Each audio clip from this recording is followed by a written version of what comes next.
وما درج عليه السلف الصالح مما سماه الله سبحانه في كتابه فقها وحكمة وعلما وضياء ونورا وهداية ورشدا فقد أصبح من بين الخلق مطويا وصار نسيا منسيا আমি প্রায় 61 বার ইহয়াল উলুমউদ্দিন মূল আরবি কিতাব ইবারাত মুতালা করছি, প্রায় 61 বার।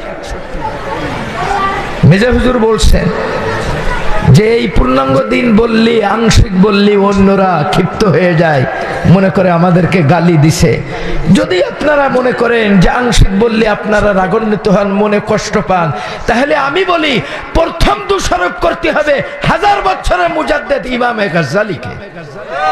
কারণ সর্বপ্রথম ইমামে গাজ্জালি রাহিমাহুল্লাহ কিতাবের ভিতরে তিনি লিখে গেছেন সারা দুনিয়া আংশিকে পূর্ণ হয়ে গেছেন।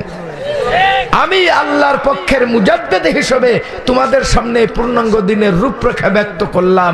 নবী রাসূলদের শিক্ষা, নায়েবে রাসূলদের শিক্ষা, আদম নবী থেকে ইমাম মাহদী পর্যন্ত সমস্ত নবীদের শিক্ষা হলো আকাইদ তাসাউফ ফিকহ।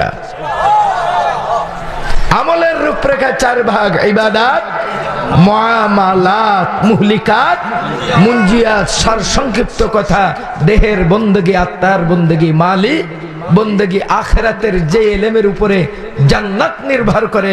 ইমামে গাজ্জালি রাহিমাহুল্লাহ তিনি লেখেন সমগ্র দুনিয়া থেকে ইলম বিদায় হয়ে গেছে। তাহলে ইলম যে বিদায় হয়েছে, দুনিয়া যে ধর্ম যে আংশিকে পূর্ণ হয়েছে, এটা কি দুদলের মরহুম মুজাদ্দেদ আজম বলছেন না, তারও পূর্বে ইমামে গাজ্জালি বলে গেছেন। ফাম্মা ইলমু তরিকিল আখিরাহ وما درج عليه السلف الصالح مما سماه الله سبحانه في كتابه فقها وحكمة وعلما وضياء ونورا وهداية ورشدا। নবী রাসূলদের সেই যে শিক্ষা, সাহাবায়ে কেরামদের যে শিক্ষা, ধর্মের যে মূল শিক্ষা, ইসলামের যে মূল শিক্ষা, কোরআনুল কারীমের যে মূল শিক্ষা, বিশ্ব নবীর যে মূল শিক্ষা, ওই শিক্ষাকে হিদায়াত বলা হয়, রুশদ বলা হয়, জিয়া বলা হয়, নূর বলা হয়, ইলম বলা হয়, হিকমত বলা হয়, রুশদ বলা হয়। ফাকাদ আসবাহা মিন বাইনিল খালকি মাতবিয়ান ওয়া সারা নাসিয়াম মানসিয়া। সমগ্র দুনিয়ার ধর্মীয় কেন্দ্র থেকে এই ইলম বিলুপ্ত হয়ে গেছে। তাই আমি ইমাম গাজ্জালি তোমাদের সামনে একখানা কিতাব লিখে গেলাম, ইহয়াউল উলুমউদ্দিন। এই কিতাবকে 4 ভাগে আমি লিখে গেলাম: রুবুল ইবাদাত, রুবুল আদাত, রুবুল মুহলিকাত, রুবুল মুনজিয়াত। 1/4 ইবাদাত, 1/4 মুআমালাত, 1/4 মুহলিকাত, 1/4 মুনজিয়াত। এই শিক্ষা হলো সমগ্র নবী রাসূলদের শিক্ষা। এটা দুনিয়ার ধর্মীয় কেন্দ্র থেকে বিলুপ্ত হয়ে গেছে। তাহলে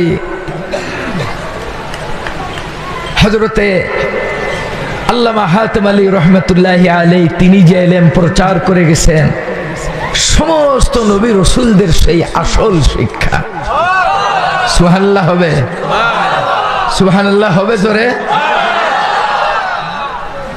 আল্লামা ইকবাল রহমতুল্লাহ এই সমস্ত মনুষ্যদের ব্যাপারে অনেক কবিতা লিখেছেন।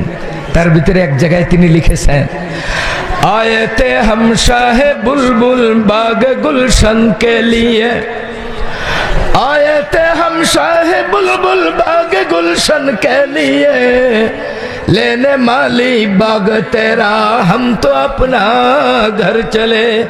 নবী রাসূলগণ দুনিয়ার ধনী বানানোর জন্য আসেন নাই, নবী রাসূলগণ দুনিয়ার ডেভেলপ করার জন্য আসেন নাই, নবী রাসূলগণ দুনিয়ার মিল ফ্যাক্টরি ইন্ডাস্ট্রিজ বানানোর জন্য আসেন নাই।